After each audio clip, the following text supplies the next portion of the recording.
Dear students, welcome back to my channel GPS online education. आज हम आप सभी को सिंटैक्स के अंतर्गत रूल्स ऑफ प्रोनाउन समझाएंगे। वैसे तो हमने आपके लिए 1 से लेकर 10 तक रूल समझा दिए हैं। आज हमारा रूल है 11। तो रूल 11 क्या कहता है? रूल 11 में है रिलेटिव प्रोनाउन हु का प्रयोग प्रायः व्यक्तियों के लिए होता है। रिलेटिव प्रोनाउन जो होता है उसका प्रयोग किसके लिए होता है? व्यक्तियों के लिए होता है। तो एग्जाम्पल्स हम देखते हैं। The girl who is sitting in the corner reads in my class. जो फर्स्ट एग्जाम्पल है उसमें क्या दे रखा है? The girl who is sitting in the corner reads in my class. The girl लड़की who is sitting in the corner जो कोने में बैठ रही है, रीड्स इन माई क्लास मेरी क्लास में पढ़ती है। तो द गर्ल हु लड़की जो, तो हु का प्रयोग किसके लिए हुआ है? गर्ल के लिए। भाई यहाँ पे जो रिलेटिव प्रोनाउन हु है उसका प्रयोग किसके लिए हुआ? गर्ल। तो अब समझ में आ गया भाई हु का प्रयोग किसके लिए आया था? व्यक्ति के लिए। ऐसे सेकंड एग्जाम्पल है she who walks early in the morning gets energy. She who walks वह जो चलती है या जो वह जो टहलती है, अर्ली इन द मॉर्निंग सुबह को जल्दी, भाई सुबह को जल्दी जो टहलती है, गेट्स एनर्जी ऊर्जा प्राप्त करती है। तो यहाँ पर जो हु का यूज हुआ है, हु क्या है? Relative pronoun. तो हु का यूज किसके लिए हुआ है? सी के लिए हुआ है। वह जो सुबह को जल्दी उठती है, या फिर ही लगा सकते हो, वह जो सुबह को जल्दी उठता है वो क्या प्राप्त करता है? एनर्जी प्राप्त करता है। तो सी हु वॉक्स, तो हु किसके लिए आया है? सी के लिए आया है। तो भाई सी भी तो एक व्यक्ति है, तो सी के लिए आया है। सी किसको यूज करते हैं? गर्ल को यूज करते हैं। तो हु का प्रयोग, भाई रूल हमारा क्या कहता है? रिलेटिव प्रोनाउन हु का प्रयोग प्रायः किसके लिए होता है? व्यक्तियों के लिए होता है। तो इन एग्जाम्पल से आपको यही समझाया गया कि हु का प्रयोग किसके लिए हुआ है? व्यक्ति के लिए ही हुआ है।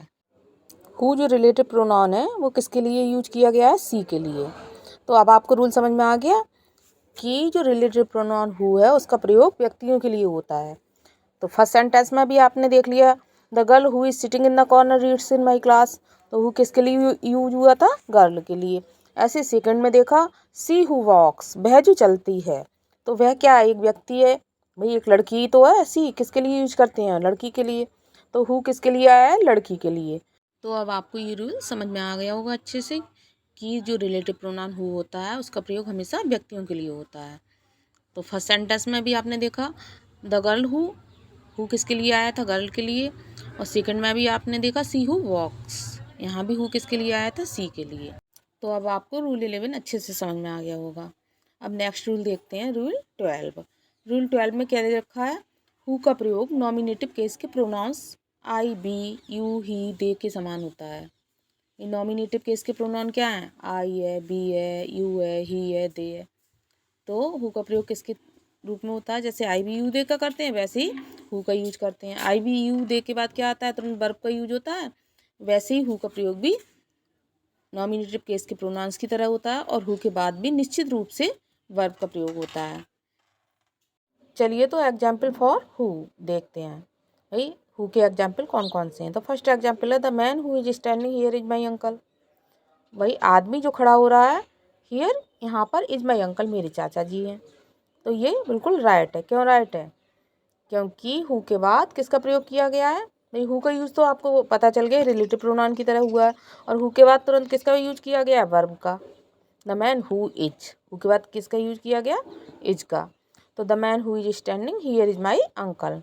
वही तो आपने रूल में पढ़ा था कि हु का प्रयोग जब नॉमिनेटिव केस के प्रोनाउन की तरह होता है। भाई हु को यहाँ पर रिलेटिव प्रोनाउन भी कह सकते हैं, और किसके रूप में किया गया है? हु का प्रयोग नॉमिनेटिव केस के प्रोनाउन के रूप में किया गया है। जब नॉमिनेटिव केस के प्रोनाउन के रूप में किया जाता है तो उसके तुरंत बाद किसका यूज करते हैं? वर्ब का यूज करते हैं। The man who is standing here is my uncle, who के बाद तुरंत किसका प्रयोग किया? हमने वर्ब का यूज किया है। ऐसे ही इन लास्ट में ये दोनों जो दे रखे हैं, द मैन हुम is standing here is my uncle, भाई हुम के बाद थोड़ी वर्ब का यूज करते हैं। वर्ब का यूज किसके बाद करते हैं? हु के बाद। लेकिन यहाँ पे किसका यूज किया? हुम के बाद वर्ब का भी यूज किया, जो कि रॉन्ग है। ऐसे ही थर्ड एग्जाम्पल में दे रखा the man which is standing here is my uncle. यहाँ पे मैन के बाद किसका यूज किया है? विच का प्रयोग। और विच का भी यूज नॉमिनेटिव केस के प्रोनाउन की तरह नहीं होता है, विच के बाद भी वर्ब का यूज नहीं करते हैं, तो ये भी रॉन्ग है। नेक्स्ट एग्जाम्पल दे रखा है we worship God who is the creator of the world. We worship God, हम भगवान की पूजा करते हैं। Who is the creator of the world, जो संसार का निर्माता है या संसार को बनाने वाला है। तो we worship God who is the, अब यहाँ पर हु का प्रयोग किसके रूप में हुआ है? नॉमिनेटिव केस के रूप में हुआ है। भाई नॉमिनेटिव केस के प्रोनाउन के रूप में हुआ है। तो हु के बाद क्या किया है हमने? वर्ब का यूज किया है। नॉमिनेटिव केस के जब प्रोनाउन के रूप में यूज करते हैं हु को तो तुरंत बाद वर्ब आती है। तो who is the creator of the world, ये बिल्कुल सही हो गया कि we worship God who is the creator of the world. लेकिन जो लास्ट में दोनों एग्जाम्पल दे रखे हैं, we worship God whom is the creator of the world, यहाँ पे क्या किया गया कि हुम के बाद किसका यूज किया? वर्ब का, जो कि रॉन्ग है। We worship God whom is the creator of the world, ये बिल्कुल रॉन्ग है।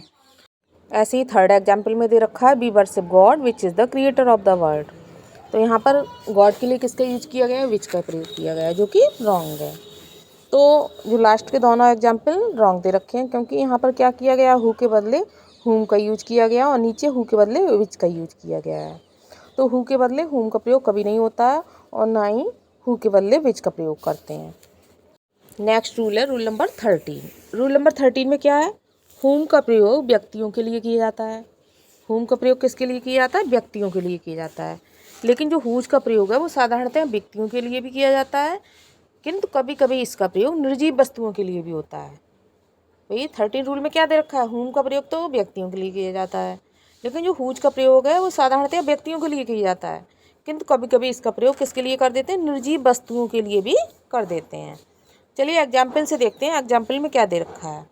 तो फर्स्ट एग्जाम्पल है दिस इज़ द चाइल्ड हुम I love. This is the child, ये वह बच्चा है हुम आई लव, जिससे मैं प्यार करता हूँ। तो भाई हुम का प्रयोग किसके लिए किया गया? व्यक्तियों के लिए किया गया। भाई व्यक्ति के चाइल्ड के लिए तो किया गया, सजीव के लिए किया। ऐसे सेकंड एग्जाम्पल में दे रखा I know the man whose son was arrested. I know the man, मैं उस आदमी को जानता हूँ, हुज सन अरेस्टेड, जिसका बेटा अरेस्ट कर लिया गया है। तो यहाँ भी हुज का प्रयोग किसके लिए किया गया था? मैन के लिए किया। हुज का प्रयोग व्यक्ति के लिए किया गया था।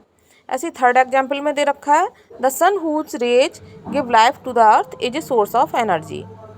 तो यहाँ पे द सन हुज रेज, सूर्य जिसकी किरणें, गिव लाइफ जीवन देती हैं, तो द सन हुज रेज, तो हुज का प्रयोग किसके लिए किया गया? द सन, भाई सन क्या निर्जीव ही तो है, तो हुज का प्रयोग किसके लिए किया गया? हमने निर्जीव वस्तु के लिए किया, मतलब सन के लिए किया। The sun whose rays give life to the earth is a source of energy, सूर्य जो गिव लाइफ जीवन देता है, भाई सूर्य है हुज रेज जिसकी किरणें गिव लाइफ जीवन देती हैं टू द अर्थ पृथ्वी पर, is a source of energy, ऊर्जा का स्रोत है। तो फर्स्ट एग्जाम्पल में आपने देखा दिस इज द चाइल्ड हुम आई लव, भाई हुम का प्रयोग चाइल्ड के लिए किया गया था, व्यक्ति के लिए किया गया, ये बिल्कुल राइट है। ऐसे सेकंड एग्जाम्पल में I know the man whose son was arrested, इसमें हुज का प्रयोग व्यक्ति के लिए किया गया है, ये सही है। ऐसे थर्ड एग्जाम्पल में the sun whose rays give life to the earth is a source of energy, third example में हुज का प्रयोग सन के लिए किया गया है जो कि निर्जीव है, तो ये भी सही है। तो हुम का प्रयोग तो व्यक्तियों के लिए किया जाता है और हुज का प्रयोग सजीव और निर्जीव दोनों के लिए भी कर सकते हैं। तो रूल 13 आपको अच्छे से समझ में आ गया होगा। आज हम रूल 13 पर ही एंड करते हैं। यदि कोई भी रूल आपको समझ में नहीं आ रहा है तो नीचे कमेंट बॉक्स में कमेंट कर सकते हैं, और अगर वीडियो पसंद आई हो तो चैनल को लाइक करें, सब्सक्राइब करें। Thank you.